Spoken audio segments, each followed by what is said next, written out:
आयुष त्यागी काकड़ा हिंदू युवा वाहिनी से जनपद गाजियाबाद। जैसे आप सभी को जय श्री राम और आपके माध्यम से आपका भी हार्दिक स्वागत, अभिनंदन। अच्छा, मैं आपसे एक सवाल ये पूछना चाहता हूँ, जब से आपने यहाँ जिले की जिम्मेदारी संभाली है, बहुत अच्छे प्रोग्राम हो रहे हैं, तो अब इसका श्रेय किसे देना चाहते हो?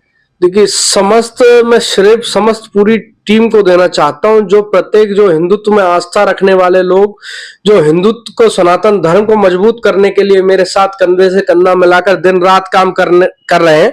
मैं उन लोगों को इसका श्रेय देना चाहता हूं, चाहे छोटा कार्यक्रम हो चाहे बड़ा कार्यक्रम हो, हिंदुत्व के लिए वो दिन और रात लगकर मेरे साथ काम करते हैं। मैं प्रत्येक गांव के नौजवान युवा को धन्यवाद देना चाहता हूं कि जो दिन और रात ना देखते हुए हिंदुत्व के लिए मेरे साथ कंधे से कंधा मिलाकर काम करते हैं।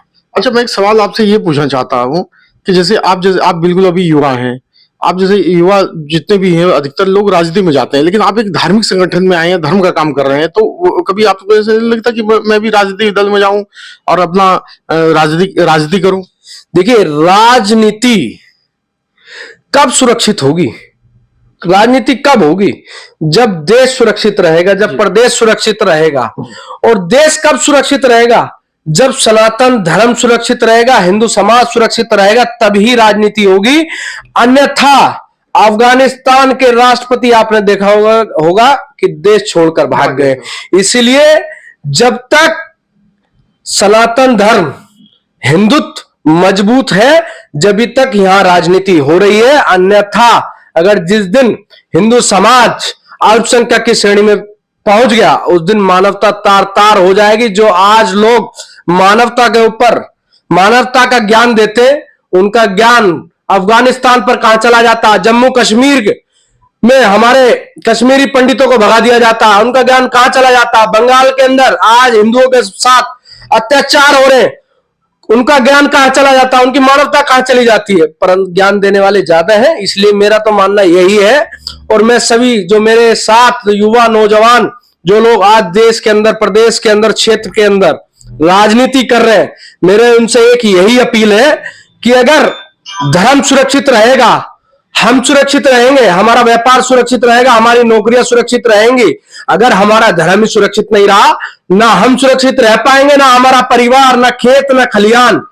साथियों, इसीलिए मेरा आप सभी से अनुरोध है कि आप किसी संगठन से जुड़े, किसी पार्टी से जुड़े, किसी दल से जुड़े, किसी यूनियन से जुड़े। बात जब धर्म की आए, वो आपका राजनीतिक विषय हो सकता है, परंतु जब बात धर्म की आए, जब बात सनातन की आए, तो हमें सब कुछ छोड़कर हिंदुत्व का झंडा बुलंद करना चाहिए। मैं आपसे दूसरा सवाल ये पूछना चाह रहा था कि आपने सपा का भी शासन देखा और अब योगी जी का भी शासन चल रहा है, तो उस और इस शासन में अंतर क्या देखा आपने? देखिए, शासन में तो जमीन आसमान का अंतर है। समाजवादी के शासन में तो हिंदुओं पर इतने अत्याचार हुए। मुजफ्फरनगर 2013 का जो हमारे दो नौजवान साथी जो अपनी बहन का की छेड़छाड़ का विरोध कर रहे थे, उन्हीं का ही जिहादियों द्वारा हत्या कर दी जाती है। क्यों? अपनी बहन पर अत्याचार होता हुआ कौन देख लेगा? अगर उन्होंने विरोध किया, उन्होंने अपनी सच्चाई की बात उठाई, तो उनकी हत्या कर दी जाती है। और उनके साथ जो लोग आए हिंदू समाज के, समाजवादी के द्वारा, समाजवादी क्या कहूं, नमाजवादी कहूंगा, नमाजवादी के द्वारा उन सभी हिंदू समाज के लोगों पर, नौजवानों पर मुकदमे दर्ज किए और उनका भविष्य खराब करने की कोशिश की। वो तो पूज्य महाराज जी का मैं धन्यवाद करना चाहूंगा कि शासन में आए, हिंदू समाज ने संगठित होकर पूज्य महाराज जी को मुख्यमंत्री बनाया। मुख्यमंत्री बनने के बाद सभी जो नमाजवादी के लोग हैं, जो लोगों ने हिंदू समाज पर अत्याचार किए, आज उनका वही हश्र हो रहा है जो हश्र उन्होंने हिंदू समाज के साथ करने की कोशिश की थी। अच्छा, आज योगी जी की इतनी बात है कि अगर किसी और अन्य राज्य में कोई दिक्कत होती है तो सब कहते हैं हमें योगी जी जैसा मुख्यमंत्री चाहिए। मुझे एक ऐसा काम योगी जी का बताइए जो आपको बहुत पसंद है। महाराज जी की जो जीरो टॉलरेंस की नीति है जी, अपने आज बहुत नेता ऐसे हुए कि गद्दी पर बैठने के बाद में हिंदुत्व की बात करना, सनातन धर्म की बात करना छोड़ दी। हाँ। परंतु महाराज जी ने, आज आप सभी देखते होंगे कि उन्होंने कहा, राजनीतिक मेरा पेशा नहीं है, मेरा पेशा है, मैं एक पीठाधीश्वर हूं, मैं अपने हिंदू समाज का नेतृत्व करता हूं और मेरे लिए सबसे पहले सनातन है और मैं सनातन को मजबूत करने का काम करता रहूंगा। इसी से ही प्रभावित होकर पूरे देश के एक एक नौजवान जो पूज्य महाराज जी योगी जी को पसंद करता है और हिंदुत्व की छवि देखता है।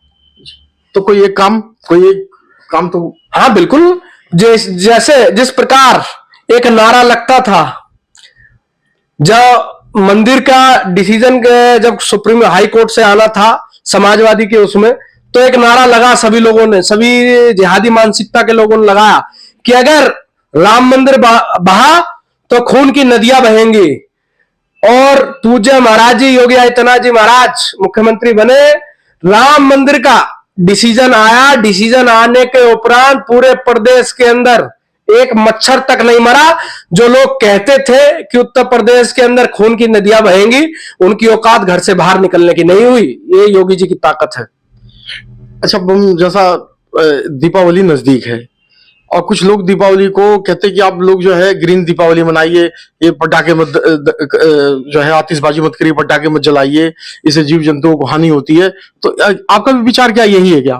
देखिए, दीपावली आ रही है, हम भी देख रहे हैं कि बहुत लोग इस पर फेसबुक पर इंस्टाग्राम पर ज्ञान दे रहे हैं कि दीपावली ग्रीन मनाइए, पटाखे मत फोड़िए, पटाखे फोड़ने से प्रदूषण होता है, पटाखे फोड़ने से जीव जंतुओं को दिक्कत होती है। जिन लोगों के फेफड़े सिगरेट और शिकार से चलते हैं वो लोग हमें ग्रीन दीपावली का ज्ञान दे रहे हैं।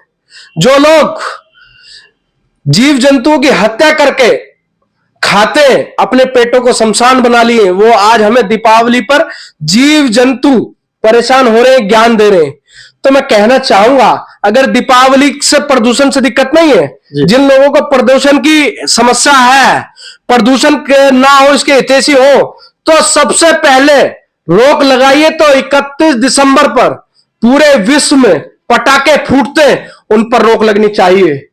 रोक लगनी चाहिए तो जितने बड़े बड़े सेटों की फैक्ट्रियां चल रही हैं जिनसे दिन रात प्रदूषण हो रहा, उनकी फैक्ट्रियां बंद होनी चाहिए। अगर रोक लगनी चाहिए तो 3 महीने आईपीएल में लगातार पटाखे फूटते उन पर रोक लगनी चाहिए।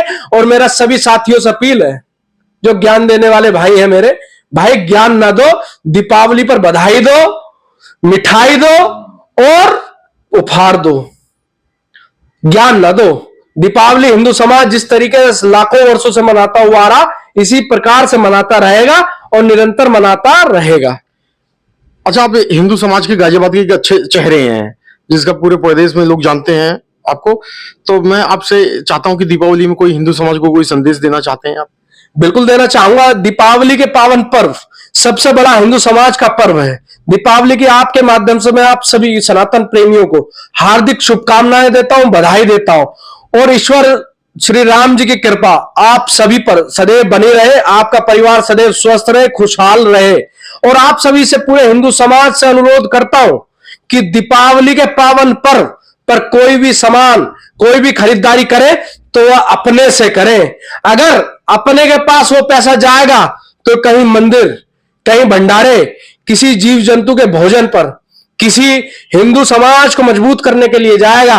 अगर दूसरे पर जाएगा तो जिहादी मानसिकता का उत्पीड़न जिस प्रकार से होगा उनको ताकत मिलेगी। इसलिए मेरे साथियों, आप सभी से अनुरोध है कि कोई भी सामान खरीदे तो अपने से खरीदें, हिंदू समाज के व्यक्ति से खरीदें, सनातन प्रेमी से खरीदें, क्योंकि उसमें आस्था उत्पन्न होगी, हिंदू समाज इससे मजबूत होगा। ये है आयुष त्यागी जी, जो हिंदू युवा वाहिनी के गाजियाबाद के जिलाध्यक्ष हैं। इन्होंने अपने मन की बात आप लोगों तक पहुंचाई है। आप लोग इनके मन की बात को ज्यादा से ज्यादा शेयर कीजिए और हमारे इस चैनल को सब्सक्राइब कीजिए। धन्यवाद। वंदे मातरम। भारत माता की जय। कृपया आप अपने चैनल सर्वजन न्यूज को सब्सक्राइब करें।